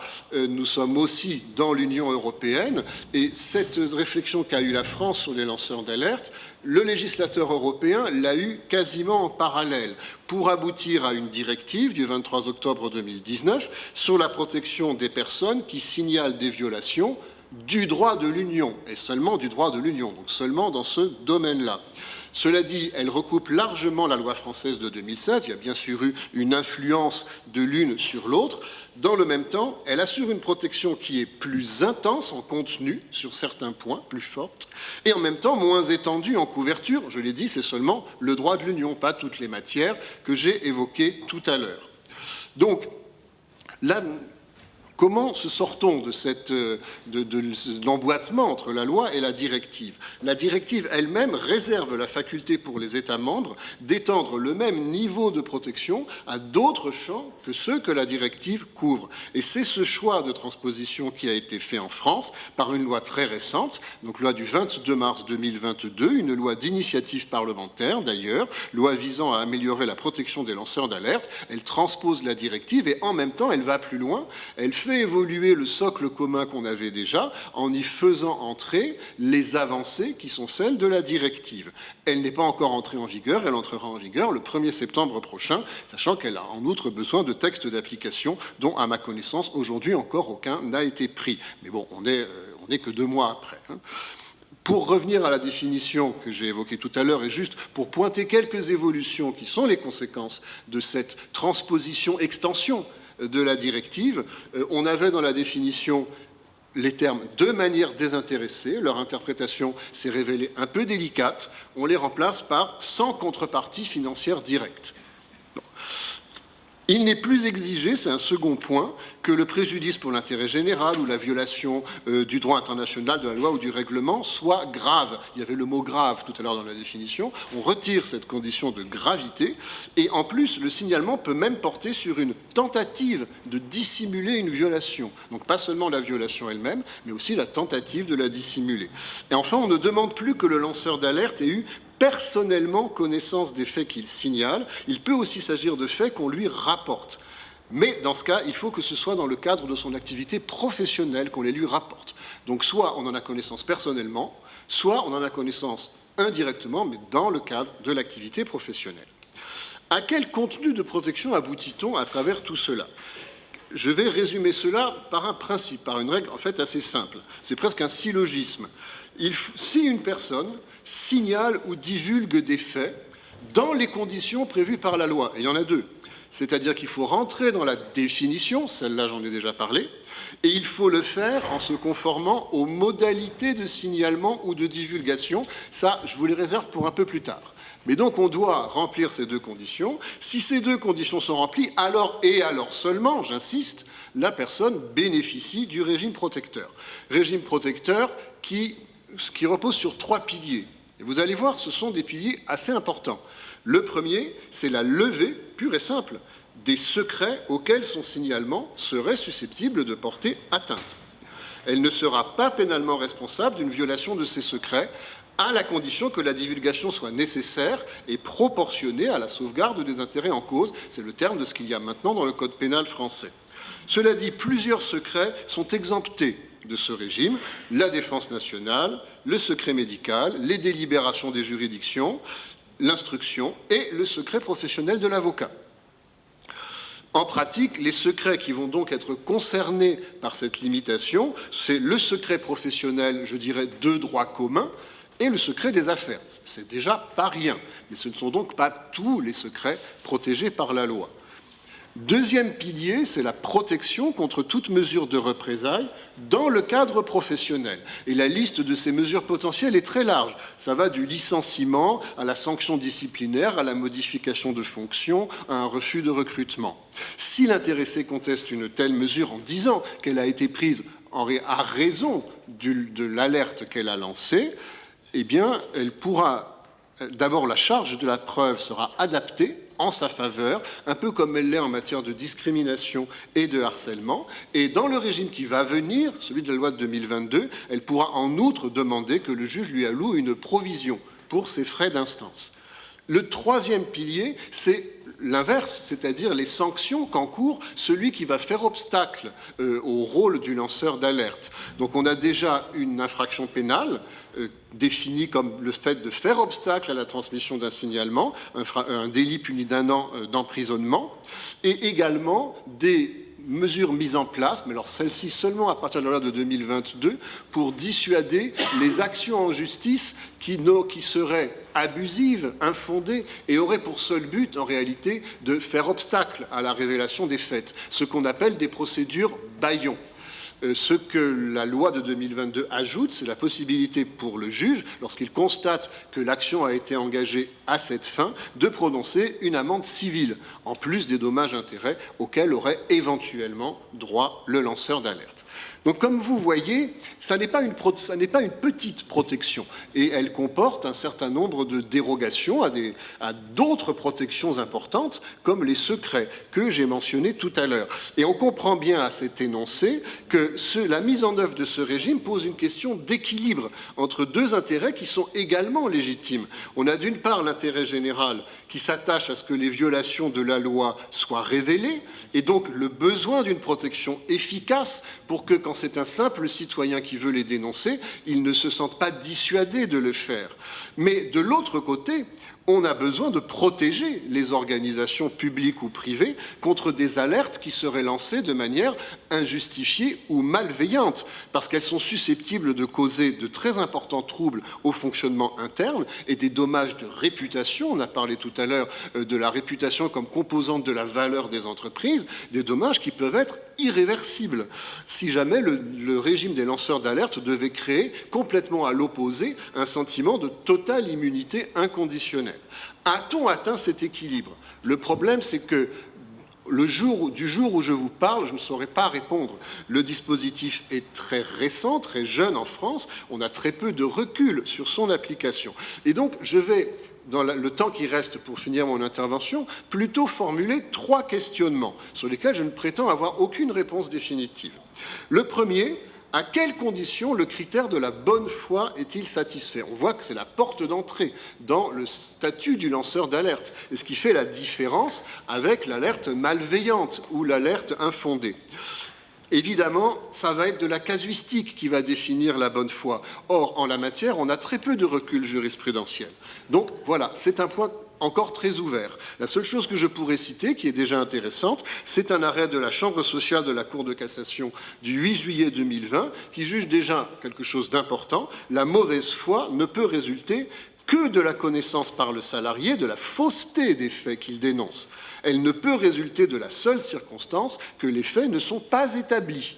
Donc c'est vraiment, on a une définition assez exigeante de la mauvaise foi. Deuxième questionnement: quelles sont les contraintes qu'il faut imposer sur la manière dont on lance l'alerte, sur les modalités de l'alerte? Concrètement, quelles sont les voies, on dit aussi les canaux, qui vont être empruntés par le signalement ou la divulgation? La loi de 2016 avait fait un choix qui s'appelle la gradation. La gradation entre 3 canaux possibles de signalement ou de divulgation. Et il fallait respecter cette gradation pour bénéficier du régime protecteur, en tout cas pour celui qui dénonçait quelque chose de l'intérieur de son organisation. Il fallait d'abord faire un signalement interne au signalement au supérieur hiérarchique ou à une procédure dédiée de recueil des signalements. La loi imposait que cette procédure dédiée de recueil soit mise en place dans les administrations publiques, sauf les petites communes, et dans toutes les entreprises de plus de 50 salariés. On parlait tout à l'heure des obligations que l'État impose en termes éthiques aux organisations. En voilà un bel exemple. Et ça n'est qu'en l'absence de diligence dans un délai raisonnable qu'on pouvait passer à l'étape suivante, ou alors s'il y avait un danger grave et imminent. L'étape suivante, c'est un signalement qui devient externe à l'autorité judiciaire ou à une autorité administrative ou à un ordre professionnel. Vous remarquerez que jusque-là, c'est toujours un signalement confidentiel. Troisième étape, si tout ça n'a toujours pas marché, là, on peut rendre public tout en bénéficiant de la protection. Donc, je reprends les choses à l'envers. Si on rend quelque chose public, on ne bénéficie de la protection que si on démontre qu'on a fait les 2 premiers avant. Alors ce mécanisme, vous le voyez, comporte des obligations procédurales pour les entreprises, pas des obligations mineures, mais vous remarquerez aussi quelle en est la logique. C'est un peu un pari. Le pari qui est fait, c'est la capacité des organisations elles-mêmes à faire preuve de bonne foi dans le recueil et le traitement des alertes, c'est-à-dire d'être capable de leur donner une suite appropriée si l'alerte est effectivement justifiée. Et en gros, de résoudre les dysfonctionnements que le lanceur d'alerte signale, si effectivement ces dysfonctionnements existent, sans en passer par un conflit qu'on extérioriserait avec ce lanceur d'alerte. Quel est le bilan de cette approche? Alors, ce bilan, là aussi, je dois le faire avec beaucoup de prudence parce qu'on a très peu de recul. Mais moi, il m'apparaît contrasté. D'abord, l'obligation formelle de mettre en place les procédures internes en France est globalement respectée. C'est en tout cas ce que montre une étude qui a été réalisée par Ethicorp et la Fédération des juristes d'entreprise, qui montre qu'en 2021, 80% des entreprises soumises à l'obligation ont mis en place un dispositif, en général en le fusionnant avec d'autres dispositifs de compliance, comme on dit, notamment leur comité d'éthique. Mais d'un point de vue plus qualitatif, on a de très nombreux rapports, notamment celui du Défenseur des droits, qui font état d'hésitation, de crainte, d'autocensure de la part de salariés qui continuent d'avoir peur quant à la confidentialité du signalement, quant aux suites qui vont vraiment y être apportées et quant à d'éventuelles représailles. Et c'est justement cet aspect qualitatif moins satisfaisant qui explique en grande partie l'évolution qu'à peine 6 ans ensuite, on a vu en 2022, l'équilibre que je viens de décrire a encore changé. Parce que déjà dans la directive, ça avait changé, et dans sa transposition, ça change aussi. On n'a plus la même gradation. Maintenant, on considère que le lanceur d'alerte a le choix entre le canal interne et le canal externe dès le début. Vous voyez que c'est un changement par rapport à ce qu'on a décrit tout à l'heure. Donc voilà ma question. Pour que l'alerte joue vraiment son rôle au service de l'intérêt général, et c'est de permettre un meilleur respect de la loi, est-ce qu'il faut que le droit d'alerte passe par des procédures toujours plus formalisées et donc potentiellement toujours plus génératrices de conflits? Troisième et dernière question. On voit que les protections conférées par la loi sont étendues, mais la pratique démontre que pour des alertes qui sont bien identifiées, qui ont été médiatisées récemment, pour des pollutions industrielles, pour de la maltraitance dans des institutions, le lanceur d'alerte continue de subir des répercussions très importantes sur sa vie personnelle et professionnelle. D'ailleurs, vous avez vu tout à l'heure, j'ai parlé d'Irène Frachon, ce qu'elle a subi, ça rentre dans aucune des cases du dispositif que j'ai décrit tout à l'heure, la perte des financements, les actions contre ça. En tout cas, on voit que c'est difficile d'appréhender tout ce qui peut s'opposer au bon lancement de l'alerte. Donc, convient-il d'aller vers une forme de protection encore plus importante? Et notamment, son objet, ça serait de sortir le lanceur d'alerte de ce qui est sa position de départ. Il est isolé, il est seul face à l'institution. On trouve déjà des jalons dans ce sens dans la directive et dans la loi de 2022, mais c'est des jalons très prudents. Par exemple, la protection du lanceur d'alerte a été étendue à des tiers, ce qu'on appelle les facilitateurs, qui peuvent même être des associations qui lui apportent leur aide. Ça peut aussi être des tiers qui ont révélé aux lanceurs d'alerte. Et on a mentionné la faculté, je dis bien la faculté, donc ce n'est pas l'obligation, la faculté pour les autorités qui sont destinataires de signalement externe de mettre en place un soutien psychologique et financier. Alors, pour ma part, je comprends assez bien qu'il y a un besoin et aussi qu'on soit prudent en la matière. Par construction, un lanceur d'alerte, qu'est-ce que ça n'est pas? Ben, ça n'est pas un professionnel de la révélation des faits. J'ai parlé tout à l'heure de la distinction avec les professions qui ont des obligations de déclaration. Ce n'est pas non plus un journaliste qui est également un professionnel de la divulgation de faits avec ses propres règles éthiques et ses propres protections liées au droit de la liberté d'expression. Ce n'est pas non plus quelqu'un qui agit comme représentant mandaté d'un intérêt collectif. Ça n'est pas un syndicaliste. Il y a des alertes aussi en matière de santé et sécurité au travail. C'est un autre régime, tout ça. Donc ce qu'on voit, c'est qu'avec les lanceurs d'alerte et leur régime, on voit en fait l'irruption d'un nouvel acteur dans un jeu d'acteurs et de pouvoir. Et comme toute irruption de nouvel acteur, ben, c'est nécessairement une question délicate qui n'a pas encore connu toutes ses réponses. Voilà, j'espère ne pas avoir été trop long, et c'est sur cet ensemble de questions que je termine mon intervention et que je vous remercie de l'avoir écouté.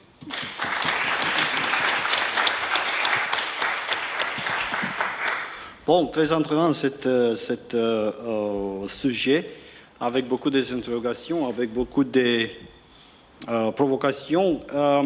Je pense qu'on est déjà au final de cette panel, mais je pense qu'aussi on peut être en retard avec 10 minutes parce qu'on a une intervenante de plus, mais peut-être que je peux dire ça. Ce qui me paraît un peu ennuyant, c'est le droit de cette whistleblower de toucher des dommages et intérêts pour le fait d'avertiser. Et j'ai déjà vu quelques articles sur Internet sur des litiges extrêmement lourds contre des producteurs de l'industrie du pharma. On parle de dizaines de millions de dollars de dommages et intérêts qui sont touchés par les avertisseurs d'intégrité, les whistleblowers. Excusez-moi, les lanceurs d'alerte. C'est un peu ennuyant et ce que je peux compléter maintenant, c'est qu'on n'a pas des whistleblowers dans les entreprises, mais on a des whistleblowers dans les instituts, les entités publiques. Je pense qu'on a par exemple des avertisseurs d'intégrité, excusez-moi, dans le corps des magistrats. Mais je ne sais pas si on a cette sorte d'institution dans les grandes entreprises roumaines. OK. Bon, je pense qu'on peut passer au dernier intervenant, M. Florian Borg, qui est secrétaire du Conseil national des barreaux de France. Le titre de son intervention, c'est « L'effectivité de l'engagement éthique de l'entreprise ». Merci. Alors, dans les 23 secondes qu'il me reste pour intervenir, je voulais vous remercier. Alors, je vais prendre un peu plus. Il y a pas de... vous pouvez avoir 10 minutes, c'est pas de problème. Je vais faire une précision parce que si je suis secrétaire du Conseil national des barreaux, il faut savoir qu'il n'y a pas de position du Conseil national des barreaux sur cette question. En revanche, il y a plusieurs positions et on a une culture de diversité chez nous, de débats, de controverses, de contradictoires. Donc je vais me situer plus dans les propos du professeur Popescu pour un peu rééquilibrer la balance finale de celui qui a eu l'habitude de défendre à la fois les travailleurs, à la fois les libertés fondamentales dans d'autres engagements. Et c'est cette expression, mais je vous rassure, lorsqu'on a des positions après au Conseil national des barreaux, elles épousent l'ensemble de nos contradictions, et c'est pour ça, Jacques Taquet interviendra après, que dans la proposition du Code européen des affaires que nous faisons, nous intégrons toutes ces positions, et y compris la question de la responsabilité sociétale des entreprises, de discussions que nous avons eues et qui sont toujours constructives. Donc c'est pour ça que c'est un peu la force des avocats, c'est qu'après le débat, nous avons des positions plus fortes et plus constructives.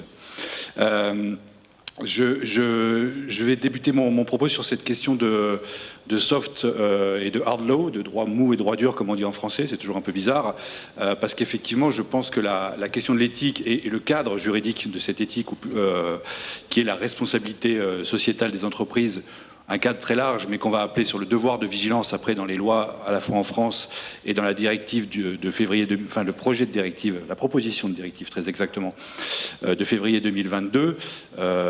Ces cadres-là nous font effectivement avancer un peu au-delà de la soft law, mais est-ce qu'on est vraiment dans du droit dur sur ces responsabilités sociétales des entreprises?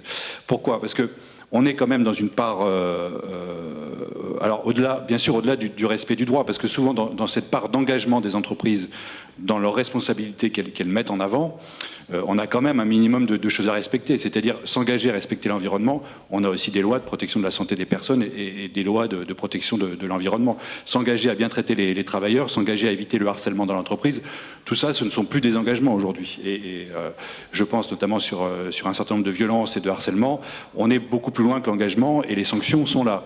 Ceci dit, au-delà de cette question, on peut toujours se poser, s'interroger sur ce que valent ces engagements.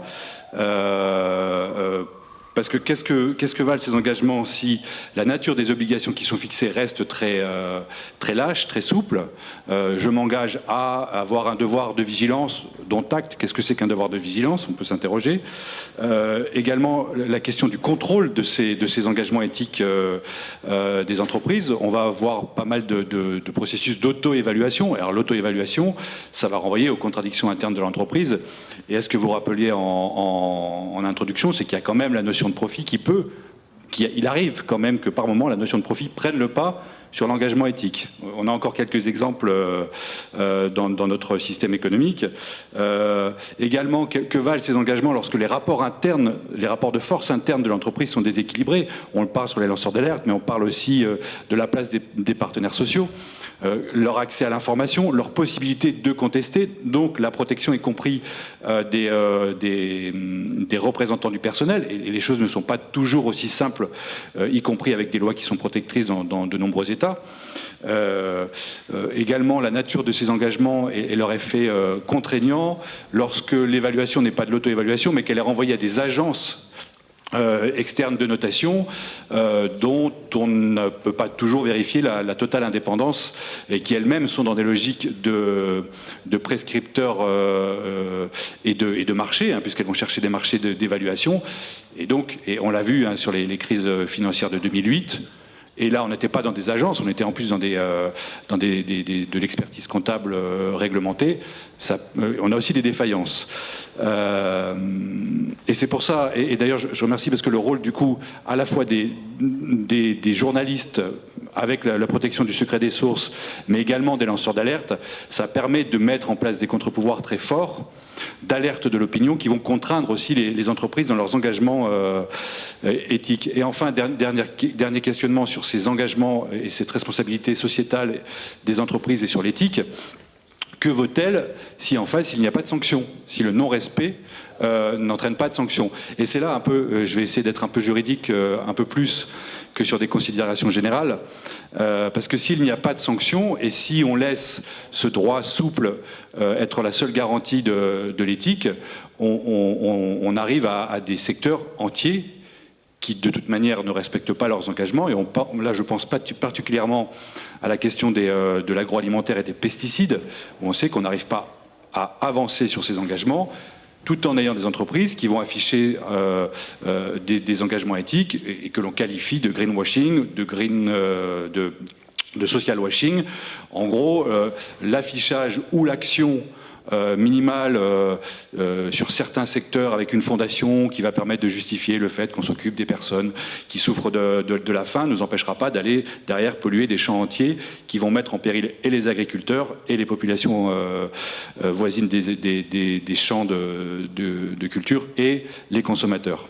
Et donc cette question des sanctions, elle est importante et c'est pour ça que la loi française, notamment sur la vigilance et sur la responsabilité sociétale des entreprises, est intéressante parce qu'elle passe un cap.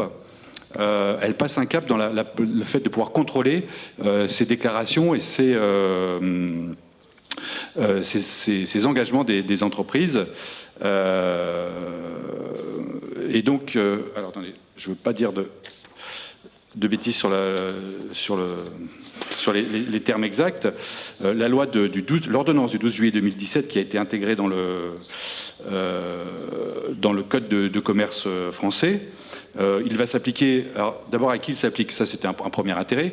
C'est pour les entreprises de plus de 5000 salariés ou plus de 10 000 salariés, pour les filiales que les sociétés contrôlent.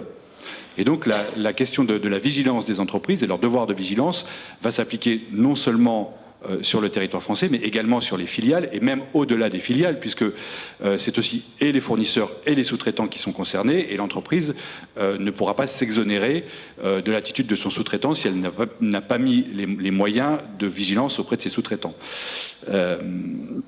Alors, quel est ce devoir des entreprises? C'est effectivement de mettre un plan de vigilance qui va cartographier les risques, évaluer les filiales, les sous-traitants et les fournisseurs, mettre en place des plans d'atténuation des risques, mettre en place des mécanismes d'alerte et mettre en place des mécanismes de suivi de ces mesures. Et là où c'est intéressant, ce sont les sanctions. Si ce plan de vigilance et ce programme de vigilance n'est pas mis en place, la première des sanctions, mais j'allais dire, elle est un peu légère, c'est-à-dire qu'on a la possibilité, toute personne qui a intérêt peut mettre en demeure l'entreprise si elle n'a pas rempli ses obligations en matière de vigilance, et que si elle ne répond pas à cette mise en demeure, le juge aura le pouvoir d'injonction pour qu'elle mette en place ce plan de vigilance. Donc il y a un premier accès au juge qui est important sur les injonctions. Mais la sanction la plus importante, elle n'est pas nécessairement là, elle est sur l'engagement de la responsabilité délictuelle. Et j'insiste sur le terme délictuel parce que je viendrai après sur peut-être la limite de cette responsabilité délictuelle, et on peut se poser la question pourquoi on parle de responsabilité délictuelle lorsqu'on est dans un engagement de l'entreprise. Lorsqu'on s'engage, on s'engage vis-à-vis d'autres personnes, et pour moi il y a quand même une forme de contrat de l'entreprise vis-à-vis soit des consommateurs, soit des salariés, soit de la société. Mais on est en responsabilité délictuelle, c'est-à-dire que si l'entreprise manque à ses obligations de plan de vigilance, elle devra réparer le préjudice, donc on a bien la notion de préjudice qui apparaît, donc la responsabilité n'est engagée qu'en cas de préjudice, et la réparation du préjudice, on précise exactement que l'exécution des obligations du plan de vigilance aurait permis d'éviter. Donc si on constate un lien de causalité entre l'absence de plan de vigilance et d'engagement de l'entreprise et un préjudice qui aurait pu être évité si on avait mis en place le plan de vigilance, là on va pouvoir engager la responsabilité de l'entreprise en matière délictuelle, demander réparation. Mais effectivement, alors, juste pour préciser, la directive, la proposition de directive de février 2022 va un peu plus loin, mais s'inspire aussi de cette loi, enfin de ces lois, mais notamment y compris de la loi française, mais de toutes les lois des autres pays qui avancent sur le même niveau. Et c'est assez important en termes cette fois-ci de compétitivité des entreprises, parce que ça permet au niveau européen d'avoir les mêmes standards d'obligations pour les entreprises en la matière, et qui permet d'éviter une crainte qu'on pouvait avoir, en tout cas du côté du Conseil national des barreaux, d'avoir un déséquilibre entre les pays, au risque d'affaiblir y compris la loi française et la protection qu'elle amène. Et l'harmonisation est importante en termes à la fois d'égalité entre les partenaires économiques et de sécurité pour les travailleurs, les droits humains, l'environnement et les consommateurs. Mais je reviens à ma responsabilité délictuelle, puisque à partir du moment où c'est un engagement et qu'on peut se poser la question de la responsabilité de l'entreprise lorsqu'elle ne respecte pas cet engagement, au-delà en fait de l'injonction que le juge pourrait faire pour l'obliger à respecter, qui reste quand même assez limitée. Je vais prendre deux exemples qui ne sont pas alors le premier qui n'est pas du monde de l'entreprise, mais qui est important sur le non-respect de l'engagement. Et là, ça concerne directement les États, et je pense à ce que l'on appelle les recours en inaction climatique, où vous avez une jurisprudence importante, puisque c'est une jurisprudence de Cour suprême des Pays-Bas qui a confirmé l'obligation de l'État de réduire de manière drastique et urgente ses émissions de gaz à effet de serre. Donc on a une condamnation de l'État néerlandais par la Cour suprême néerlandaise. C'est une décision du 20 décembre 2019 et qui fait tache d'huile en Europe, puisqu'en France, nous avons nos premiers recours climatiques et déjà une première condamnation, mais c'est au niveau du tribunal administratif. Alors, c'est 2 décisions, mais c'est le même dossier, où le tribunal administratif de Paris considère que l'État n'a pas respecté ses engagements internationaux, ne tient pas et ne met pas les moyens pour respecter ses engagements internationaux de réduction des émissions de gaz à effet de serre, avec notamment une décision d'injonction pour que l'État tienne ses engagements. Et cette condamnation est importante parce que, pour revenir à nos entreprises, elle montre que l'engagement, le fait de non tenir un engagement n'entraîne pas une responsabilité seulement si un dommage se réalise, mais également le fait de ne pas tenir l'engagement. Et là, on sort de cette responsabilité délictuelle et on vient dans une forme de responsabilité contractuelle, mais presque morale et citoyenne. Je m'engage vis-à-vis de ma population, je signe des engagements internationaux, je ne les respecte pas, je peux être condamné. L'autre exemple, c'est justement sur je reviens sur l'affaire du Rana Plaza. Alors, j'ai entendu le fait qu'il y avait effectivement un préjudice très lourd d'un côté pour les personnes qui sont décédées. Je rappelle que ce sont 1100 personnes qui sont décédées dans l'effondrement du bâtiment et que derrière, il y a peut-être un coût d'image ou autre pour les entreprises, mais c'est d'abord 1100 personnes, 1100 vies qui disparaissent du jour au lendemain de la Terre parce qu'on a une entreprise, des sous-traitants qui n'ont pas respecté la sécurité des travailleurs. Et ce drame du Rana Plaza a entraîné pour certaines ONG une idée qui est pas une mauvaise idée, qui vient justement sur la question de la responsabilité de l'engagement. On est en 2013 lorsque le bâtiment s'effondre et on retrouve dans le bâtiment, sur les étiquettes, la marque Auchan, qui est une marque française, donc les étiquettes de vêtements qui est une marque française. Or, Auchan s'est engagé depuis de longue date et a toujours affiché qu'elle faisait respecter les droits des travailleurs sur l'intégralité de sa chaîne de valeur. Et donc, y compris sa responsabilité vis-à-vis de ses sous-traitants. Alors, en défense, Auchan explique que c'était une sous-traitance sauvage et qu'elle n'a pas maîtrisé parce qu'elle n'était pas au courant de cette sous-traitance. Mais en 2015, une plainte est déposée. Et elle est déposée sur quelle base? Alors, c'est une plainte pénale, mais sur pratique commerciale trompeuse. Vous vous êtes engagé, vous avez trompé le consommateur, et c'est le consommateur qui prend la main. Donc nous demandons votre condamnation. Et donc on va au-delà de la responsabilité délictuelle, on est sur une responsabilité pénale, mais pénale qui repose aussi sur « je me suis engagé à », je n'ai pas tenu cet engagement, il y a un délit pénal sur la tromperie, et donc c'est sur la base de la tromperie que la responsabilité pénale de Auchan a été engagée dans une plainte.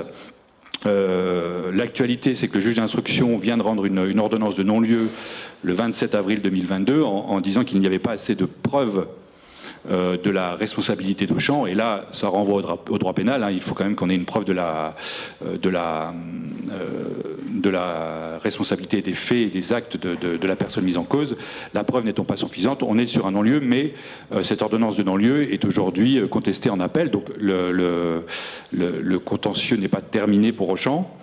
Mais ces 2 exemples qui visent l'État à la fois et la voie pénale de l'autre nous montrent que, y compris sur la responsabilité sociétale des entreprises et sur l'éthique, nous devrions aussi réfléchir pour éviter le greenwashing et le social washing et toutes ces belles, ces beaux engagements, de se dire aussi que si le profit prend le pas, quelle est la possibilité pour l'État, pour le consommateur, d'engager la responsabilité d'une entreprise sur le fait qu'elle affiche ce qu'elle ne fait pas, bien sûr en le démontrant. Et là, on passerait de la soft law à un intermédiaire aujourd'hui qui est la responsabilité délictuelle en cas de dommages et de préjudice, à un droit un peu plus dur qui serait celui de vous engager, montrez-nous que vos engagements sont tenus, sinon vous serez condamné. Voilà, merci.